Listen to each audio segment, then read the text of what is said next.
Здравствуйте, друзья! В эфире Геоэнергетика Инфо. С вами Максим Радайкин и мой сегодняшний собеседник, главный редактор издания «Нефтекапитал» Владимир Бобылев. Здравствуйте!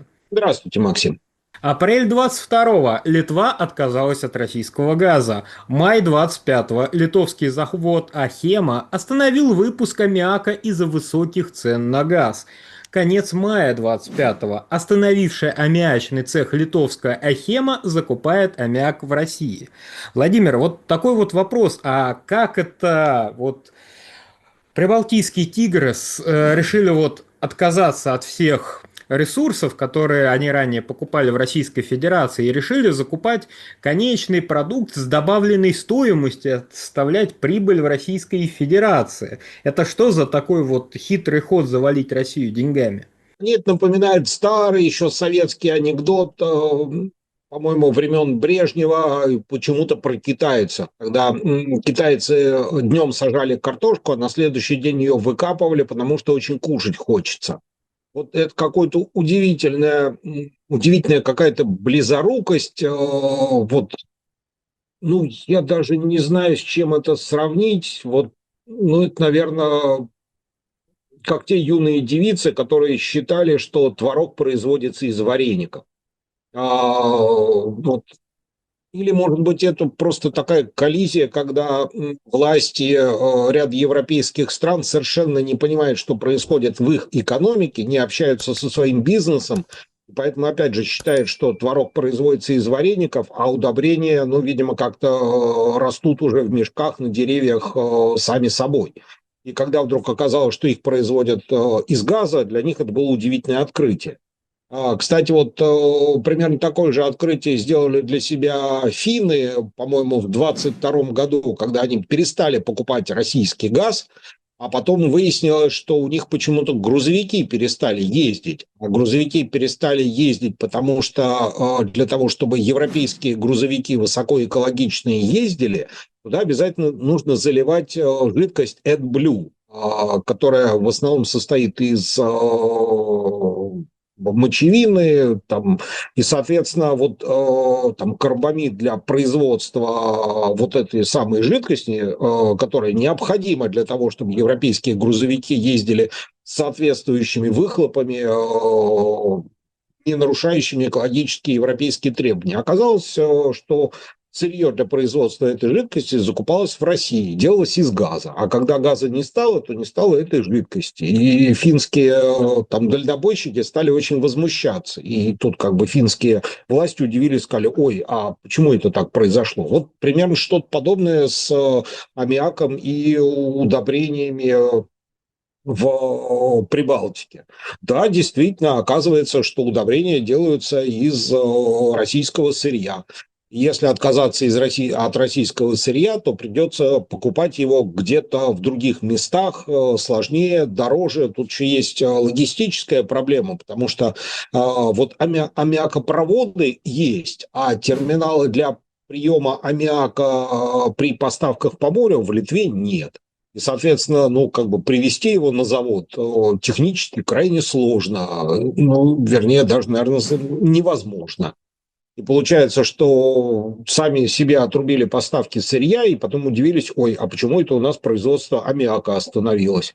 Ну, аммиак-то нужен, потому что, как выяснилось, Литва-то, оказывается, порядка 90% этого сырья закупала в России, и, собственно, удобрений теперь делать особо не из чего, и, значит, их нужно где-то брать, а если где-то брать, то, соответственно, опять же, нужно где-то искать, там с кем-то договариваться, покупать в третьих странах, а это дороже, и логистика сложная, и терминалов, опять же, нету, поэтому давайте мы вот сейчас вот глаза приподзакроем на нашу героическую борьбу с российским газом и купим у них все-таки аммиака, потому что, конечно, там, борьба за демократию, там, против российского тоталитаризма, поддержка Украины, это все, конечно, здорово, но, блин, удобрения очень нужны, потому что как-то вот, ну, сельское хозяйство их очень просит.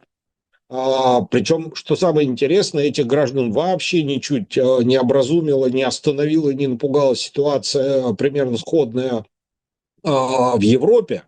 То есть, когда европейские страны отказались от закупок российского газа, собственно говоря, те удобрения, которые из него производятся, ну, в Европе, в общем, производиться перестали. Соответственно, часть предприятий по производству удобрений закрылась, а часть еще жива, но, соответственно, они закупают сырье где-то вот там в других странах, ну, а кто поставляет сырье в Европу, в принципе, нам хорошо известно. Это либо это все то же самое российское сырье, которое, проходя через ряд стран, перестает быть российским, либо это американские СПГ, ну, опять же, делать удобрения из американского СПГ, который сам по себе не сильно дешевый, еще и на газовозах плывет через море, разгружается на терминалах, происходит процесс регазификации, то есть, ну, дорогое достаточно удовольствие, а потом это все превратить в удобрение, ну, как-то это, в общем, золотая тогда пшеница получается, или что там, в общем, потом на этих удобряемых полях выращивают. И сразу возникает цепочка проблем, то есть начинает мучиться и страдать сельское хозяйство, потому что уж больно дорогие получаются удобрения, и потом фермеры, которые пытаются продать свою сельскохозяйственную продукцию, там, заплатив уже за подорожавший дизель, потому что отказались от закупки российского дизеля, за подорожавшие удобрения, потому что, во-первых, отказались от сырья из России для производства своих удобрений, а еще заодно отказались от российских удобрений, которые вот тут рядом и достаточно дешево. И сельскохозяйственная продукция становится достаточно дорогой, ее никто не покупает. А если покупает, то цены на нее и объемы закупок не компенсируют фермерам их затраты, и они начинают заваливать навозом префектуры, там, бастуя и требуя от государства какой-то поддержки и помощи. Поэтому, ну, так вроде бы с виду все логично, возникает только вопрос, почему у тех представителей органов власти, ну, собственно, и прибалтийских стран, и европейских, вот не возникает вот этой корреляции между там, политической борьбой против российского тоталитарного газа и фермерами, которые вываливают там, продукты жизнедеятельности своих сельскохозяйственных животных на улицы городов, потому что им очень не нравится то, что происходит. То есть получается такой достаточно странный процесс. С одной стороны, государство в лице как бы политических властей активно с Россией борется, а снизу им в дно стучит бизнес, говорит: ребята, может, давайте как-нибудь уже закончим, потому что вот, ну, как бы нам же хуже становится. Вы же как бы вот должны же понимать, что для нас это все реально тяжело. И получается какое-то такое разнонаправленное движение. То есть европейские власти в своем политическом единстве готовы задушить Россию любыми возможными способами, а то, что при этом ну, несколько придушивается бизнес, почему-то это никого особо не волнует. Только тут тоже вопрос возникает. Если вы свой бизнес задушите, вы на какие деньги ваши эти политические лозунги реализовывать будете? Поэтому вот какая-то эта странная близорукость, она, конечно, удивляет и как-то, в общем, даже напрягает. Сельское хозяйство в Европе достаточно уже давно это сугубо дотационная отрасль. И хорошо, правительство может им что-то отлистать, чтобы они покупали дорогие удобрения. Но помимо удобрений, отрасль вместе там с рабочими, которые его производили, там водителями, складами, которые все это обслуживали, которые пошли на биржу труда, какие еще отрасли накрылись медным тазом из-за вот такой вот близорукости, да и не только в Прибалтике. Ну, что касается производства удобрений, тут, конечно, все уже довольно достаточно давно печально. Что же касается всего остального, ну, наверное, это прежде всего те отрасли, которые ориентируются на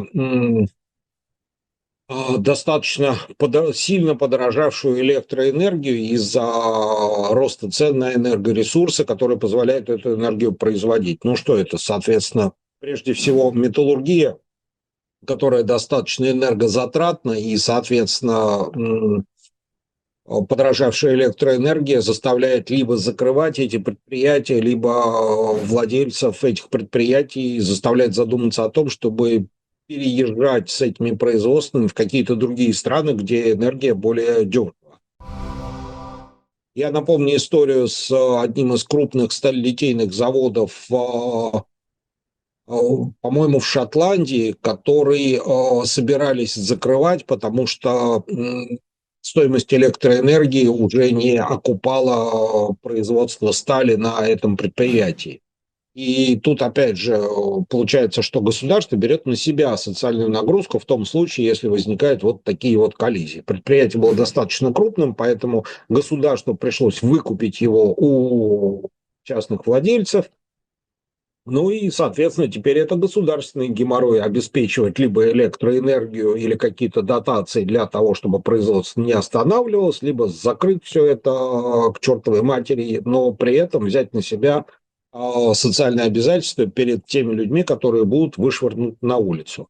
Ну, кстати, этот процесс с энергокомпаниями происходит сейчас во многих странах Европы. То есть государство берет под свое управление, под свой контроль крупные энергохолдинги. Причем это происходит не всегда по причине того, что раньше это было российское, и теперь, соответственно, из-за того, что с Россией связываться опасно, они дикие и тоталитарные, поэтому давайте мы лучше сами как-то порулим их активами в Европе. Вот. А зачастую это происходит потому, что компании в условиях, когда сырье для производства электроэнергии, в частности газ, сильно дорожает, плюс ко всему напомним про то, что Европа по-прежнему придерживается курса на борьбу с российскими энергоносителями и категорически от них отказывается. Вот, соответственно, это приводит к росту стоимости газа для производства электроэнергии. И, соответственно, энергохолдинги, которые раньше из российского газа производили электроэнергию, начинают просто впадать в достаточно сложную финансовую ситуацию. И государство берет это дело под личный контроль, выкупает у частных владельцев эти активы, начинают управлять этим самостоятельно, опять же, вливая туда деньги для того, чтобы все это не закрылось и не рухнуло. Ну, плюс ко всему, надо еще и каким-то образом датировать население или загибающиеся отрасли промышленности, потому что иначе, в общем, ну, социальный взрыв неминуем. И, соответственно, на улицы выйдут не только фермеры, а еще и, возможно, металлурги, а еще и, возможно, производители удобрений, и плюс ко всему какие-то представители крупной промышленности, потому что, в частности, производство автомобилей, например, в Германии, начинает потихоньку переезжать в другие юрисдикции, в частности, например, в США или куда-нибудь в Азию, потому что там дешевле. Поэтому тот курс политический, которого сейчас придерживаются основные лидеры крупнейших европейских стран, ну, он достаточно какой-то близорукий, и, в общем, последствия этого курса, ну, будут, наверное, достаточно серьезными, потому что сельское хозяйство в Европе всегда было дотационным, а в случае с ростом цен на удобрения из-за отсутствия сырья вкладывать в это придется еще больше, ну или, собственно говоря, превращаться в какую-то вообще колонию и придаток, потому что удобрения будем закупать в Бразилии, там пшеницу будем закупать там, в Аргентине, там, автомобили Mercedes будут теперь производиться в Штатах, будем покупать у них. Ну, собственно говоря, что тогда в Европе останется своего самостоятельного? Ветряки и солнечные панели. Ну, наверное, вот за счет этого будут снабжать население, а все остальное будет завозиться из других стран, которые более дальновидно себя ведут с точки зрения отношения к ресурсам и не ставят экономику в стопроцентную зависимость от сиюминутных каких-то политических устремлений. Все в лучших традициях Европы. Национализируем убытки, приватизируем прибыли. Владимир, большое спасибо за комментарий. Друзья, подписывайтесь на телеграм-канал «Нефть Капитал». Крайне рекомендуем. Все ссылки будут в описании и закрепленном комментарии. Там же будут реквизиты для желающих финансово поддержать наш проект, чтобы мы и дальше также бодро вещали на всех площадках без монетизации. Спасибо, до новых встреч.